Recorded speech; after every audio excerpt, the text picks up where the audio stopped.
할렐루야. 하나님의 위로와 평강이 하나님을 예배하는 성도님들 가운데 오늘도 충만케 되기를 예수 그리스도 이름으로 축복합니다. 오늘 말씀을 보니까 이름이 엄청 많이 나오죠.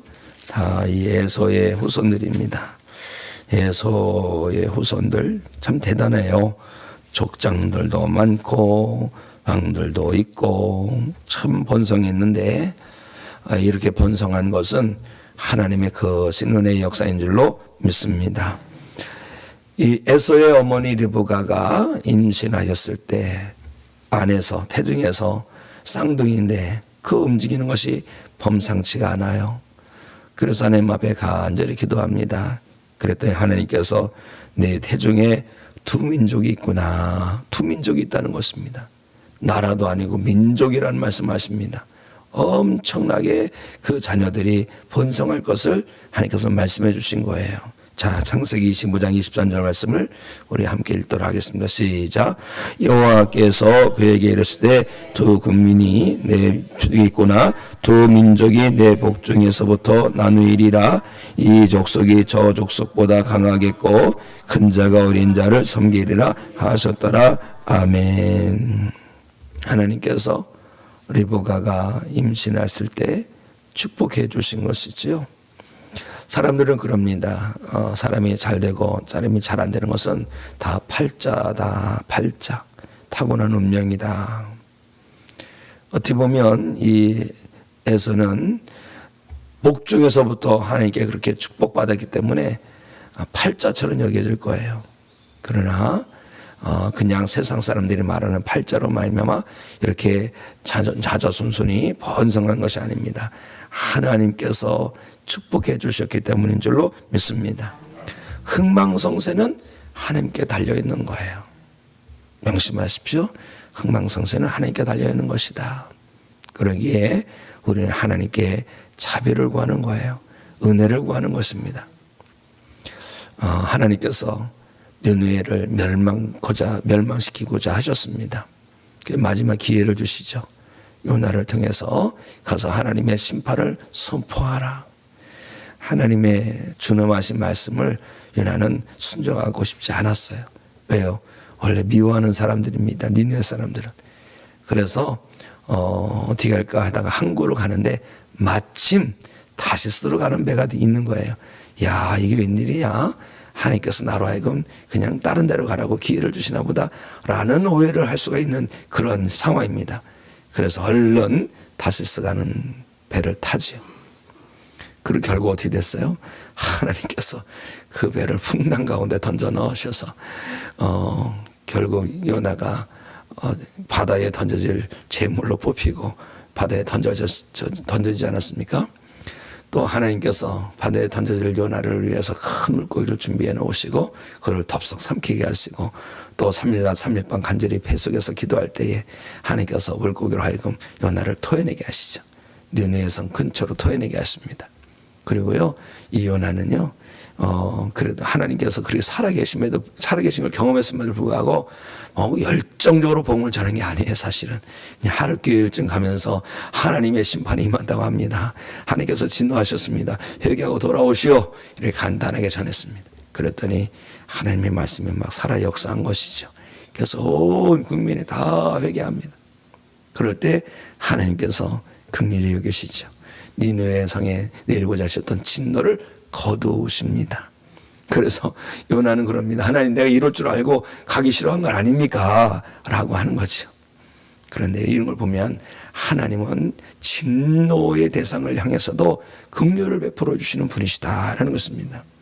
분명히 저 영혼은 하나님의 진노의 대상이에요. 하나님께 두드려 맞아야 되는 거예요. 그런데 하나님께로 나와 하나님 잘못했어요. 저를 용서해 주세요. 저를 살려주세요. 저를 지켜주세요. 간절히 기도할 때 우리 하나님은 사랑의 하나님, 긍휼의 하나님, 자비의 하나님이시기 때문에 다시 기회를 주시고 다시 이렇게 세워주시는 은혜를 베풀어 주실 줄로 믿습니다. 그런데요, 나중에 한 100여 년쯤 지나면요, 100년에서 150년쯤 지나면 니느웨가 다 멸망합니다. 하나님의 진노로 다시 멸망하게 되는 것을 역사적으로 보게 됩니다. 참 죄성이라는 게 무서운 거예요. 끊임없이 나를 목정하게 하지 아니하면 내 안에서 언제 죄성이 다시 살아나서 나를 넘어지게 하는지 우리는 알 수가 없는 것입니다. 그러므로 늘 깨어있어야 할 줄 믿습니다. 자, 이 리브가가 하나님 말씀을 받았지요. 이 에서와 야곱은 벽중에서부터 하나님의 축복을 받았습니다. 그리고 태어났지요. 태어나서 어떻게 살아갑니까? 야곱은 하나님의 사람으로 살아가고 있어요. 그런데 에서는 하나님의 사람으로 살아가지 아니하여 오히려 세상 사람들처럼 살아가고 있는 것을 보게 됩니다. 그런데도 하나님께서는 하나님의 약속의 말씀을 이루시는 분이시다라는 것이에요. 에서는 생육과 번성해서 나라를 이루고 민족을 이룬 거예요. 왜요? 하나님의 신실하신 분이기 때문에 그런 것입니다. 신실하신 분, 말씀을 반드시 이루시는 분. 우리가 예수 그리스도를 믿을 때에 우리가 죄사함 받고 구원받고 천국 백성 되는 것은 우리의 잘남 때문이 아니라 하나님의 신실하신 때문인 줄 믿습니다. 하나님의 언약의 말씀 때문에 그런 거예요. 그러므로 오늘도 그 주님 말씀 붙들고 하나님의 말씀 붙들고 오직 예수 그리스도 안에 살아가는 믿음의 삶을 살아내야 할 줄로 믿습니다. 특별히 말씀을 읽다가 성령님 감동하심으로 내 마음에 확 심어주신 말씀이 있어요. 그것이 은혜입니다. 그 은혜를 놓지 마시고 적어 놓으시고 암기도 하시고 수시로 꺼내보시고 그렇게 살아내기를 거룩하게 몸부림치시기 바랍니다. 우리는 부족해서 제대로 하지 못할 때가 많아요. 그래도 하나님은요, 우리가 막 거룩한 몸부림을 치는 것 알아주실 줄로 믿습니다. 거기에 은혜가 임하게 될 줄로 믿습니다. 오늘도 주신 말씀 붙들고 하나님의 사람으로 살아내기를, 예수 그리스도의 제자로 살아내기를, 거룩하게 몸부림치며 살아가는 성도 되시기를 주님의 이름으로 축복합니다. 하나님은 아브라함의 하나님이고 이삭의 하나님인데 그런데 에서가 분명히 믿음의 가정에서 자란 거죠. 할아버지도 믿음의 사람이고 아버지 이삭도 믿음의 사람이고 믿음의 가정에서 자란 거예요. 그런데 야곱은 믿음의 가정을 꾸렸고 에서는 그냥 세상적인 그런 소위 세상의 가정을 꾸린 것을 보게 됩니다. 보면 2절 말씀을 보면 이방 여자를 아내로 맞은 것을 보게 돼요. 자, 2절 말씀을 우리 함께 읽습니다. 시작. 에서가 가나안 여인 중 해 족속 엘론의 딸 아다와 휘 족속 시본의 딸인 아나의 딸 오홀리바마를 자기 아내로 맞이하고 3절에도 보면 이스마엘의 딸 노바에서 누이 바스맛을 아내로 맞이했다. 이삭은 야곱에게 가나안 여인을 아내로 맞이하지 말고 밧단 아람에 가서 아내를 맞이하라고 이렇게 신신당부를 합니다. 왜 이삭이 이런 당부를 했을까요? 당시 문화적으로 보면 아내는 물건 취급을 받던 시대였습니다. 제일 중요한 게 가장 남자고 그 다음에 아들이 중요했습니다. 그 다음에 가축이 중요해요. 가축. 그 다음에 여성이었어요. 왜 그럴까요? 척박과 환경에서 살아내려면 이 남자가 전쟁에 나가야 되는 거예요. 그걸 먹고 살려면 가축이 있어야 되는 거예요. 그 다음에 여자였어요.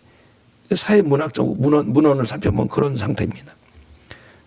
그런데 그럼에도 불구하고 여성이 얼마나 중요했냐면 그 여성이 비록 사회적 지위로는 그렇게 가축보다 못한 존재였지만 가정에 나아갈 방향을 결정하는데 지대한 영향을 끼친 거예요. 이것을 이삭은 아는 거예요. 그래서 야곱에게 너는 가나안 여인을 아내로 맞이하지 말고 저 밧단 아람에 가서 그곳에 있는 여자를 아내로 맞이하라고 이렇게 아버지 이삭이 야곱에게 말을 해준 것입니다. 그런데 에서는 어떻게 했어요? 에서는 가나안 여인을 아내로 맞이한 것입니다. 에서는 하나님을 경외하는 믿음의 가정에서 태어났어요. 믿음의 사람으로 자랐습니다. 그런데 불신의 아내를 맞이해서 결국 불신의 가정을 이루고 불신의 인생을 살아가게 된 것을 보게 됩니다. 우리는 오늘 그런 말을 할 때 있어요. 두 사람 사랑하면 되지. 그런데요, 불신자와 사랑해서 다시 또 하나님께로 돌아오고 또 믿음의 가정을 꾸리고 그러면 참 좋겠는데 이게 인간의 마음대로 잘 되는 게 아니지요.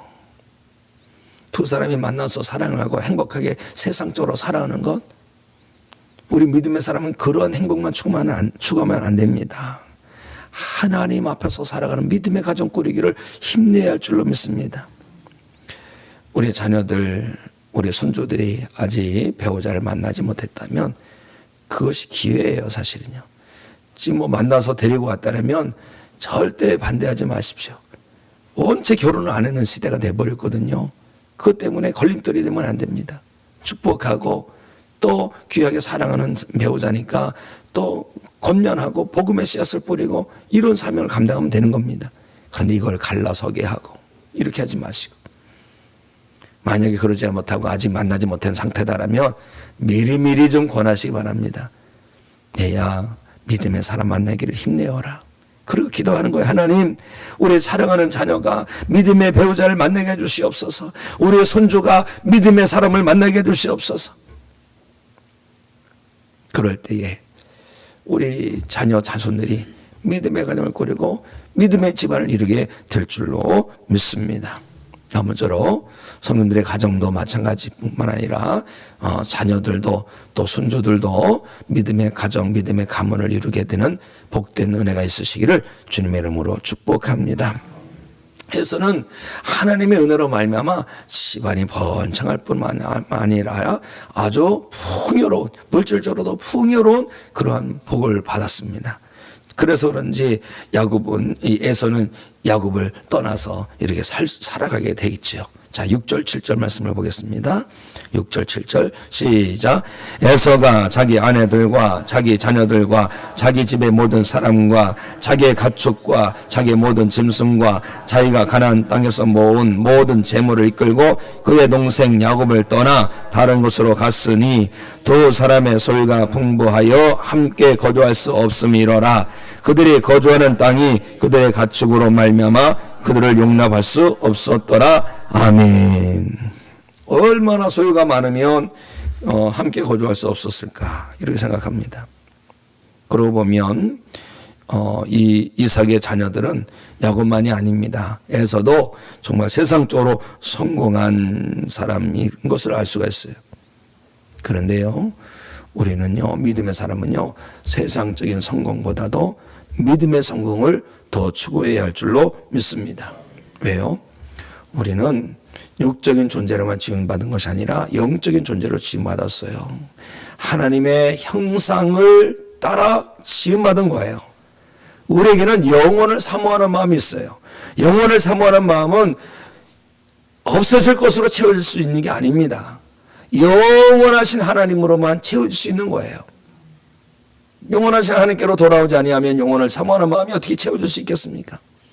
그러니까 늘 갈증이 있어서 이것에도 빠지고 저것에도 빠지고 채워지지 않으니까 허무하고 우울하고. 성도 여러분, 우리는 믿음의 성공이 있어야 되는 거예요. 믿음의 부유함이 있어야 되는 거예요. 하나님께서 주시는 영혼을 사모하는 마음에 채우짐이 있어야 될 줄로 믿습니다. 우리 가운데는요, 이 가난의 영이 우리를 넘어지게 할 때가 참 많아요. 가난의 영이 사로잡히면 안 됩니다. 우리는 하나님의 영이 성령님께 붙들린 성도가 되어야 할 줄로 믿습니다. 그리고 하나님께 대하여 믿음으로 부유한 성도가 되셔서 세상적으로도 부유하면 참 좋겠지만 설령 그러지 못한다 할지라도 믿음에 있어서만큼만 부유한 자가 되어서 오늘도 하나님의 은혜로 채워주는 복된 삶을 열어가시기를 주님의 이름으로 축복합니다. 에서는 소유가 넉넉해서 자기 가족과 소유를 끌고 떠나지요. 세일산으로 떠납니다. 뭐 두 사람이 함께 할 수 있는 그런 환경이 아니죠. 그런데 그 떠남으로 말미암아 어떻게 된 거예요? 하나님의 그 지경을 떠난 꼴이 돼버린 거예요. 그래도 야곱과 함께 있었다면 형같이 예배합시다. 하나님을 절깁니다. 하나님을 같이 예배하십시다. 절기도 지킵시다. 하나님 말씀으로 살아십시다. 이렇게 좀 할 텐데 떠난 거예요. 이런 모습을 자만히 볼 때 성도는 하나님의 지경을 떠나면 안 되겠다라는 거룩한 도전을 받습니다. 사탄 마귀 역사는요, 하나님을 떠나게 하는 역사예요. 에덴 동산에서부터 지금까지 계속 하나님께 멀어지게 하는 거예요. 우리는 이걸 알아야 됩니다. 영적 분별력을 가지고, 사단의 역사는 하나님을 떠나게 하는 역사고 성령님의 역사는 하나님께로 다가가게 하는 역사구나. 사랑하는 성도 여러분, 우리가 물리적으로만 하나님께 물리적으로 떨어지는 건 어쩔 수 없지만 우리 영적으로 하나님을 떠나서는 절대로 안 될 줄로 믿습니다. 때로는 이 교회에서 거리가 자꾸 멀을 때도 있어요. 그런데요, 이걸 알아야 되는 거예요. 우리도 이 영적인 존재이지만 육을 입고 살아가는 존재입니다. 이걸 무시하면 안 돼요. 그렇죠? 우리가 양식을 먹어야 되는 거예요. 육신의 양식도 먹어야 되는 거예요. 영의 양식만이 아니라. 그런 것처럼 우리가 이 물질의 세계를 무시하면 안 되는데, 그러다 보니까 교회에서 멀어지면 이런 핑계 저런 핑계 될 때마다 한 번 빠지고 두 번 빠지게 되게 됩니다. 그럼 예배를 제대로 집중할 수 없게 되는 거죠. 우리가 이걸 알아야 되는 거예요. 그래서 기회 있을 때마다 주님 재단 중심으로 자꾸 모여야 됩니다. 그리고 가까워서 항상 기도할 수 있고 예배하러 오는 것이 어렵지 않도록 우리가 우리의 삶의 환경을 만드는 것도 참된 지혜의 모습이라고 할 수 있을 것입니다. 아무쪼록 우리가 비록 물리적으로 예배당으로부터 멀리 떠난다 할지라도 늘 마음적으로도 영적으로도 주님 앞으로 더 가까이 나아가는 성도가 되셔서 언제나 하나님 중심, 말씀 중심, 예배 중심의 삶을 살아내는 성도들이 되시기를 주 예수 그리스도 이름으로 축복합니다. 기도하십니다. 하나님은 말씀을 꼭 이루시는 분이신 줄로 믿습니다. 엄마 배에 있을 때부터 축복을 받은 에서가 이렇게 국민을 이루고 민족을 이룬 것을 보게 됩니다. 하나님, 예수 그리스도 안에 있는 축복을 저희 가운데 이루어 주신 줄로 믿습니다.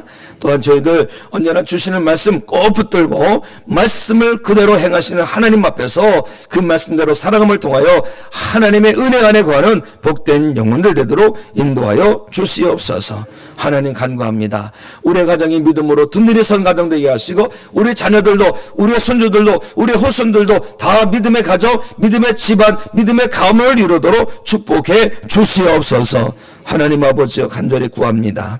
하나님, 우리 모두가 세상적으로만 부유한 것이 아니라 영적으로 부유하길 원합니다. 믿음으로 부유하길 원합니다. 하나님 앞에서 믿음으로 부유한 자 되게 하시고 우리 가운데 있는 모든 가난의 영을 물리쳐 주시옵소서. 하나님의 영은 성령님께서는 우리를 계속해서 하나님께로 가까이 나아가게 하지만 악한 영은 우리를 하나님에게서 멀어지게 하고 또 멀어지게 하는 것인 줄로 믿습니다. 하나님 아버지, 우리가 성령님께 붙들려서 날마다 하나님께로 나아가는 믿음의 삶이 되도록 붙들어 주시옵소서. 하나님 아버지요, 오늘도 이 새벽에 부르셔서 기도하게 하심을 감사합니다.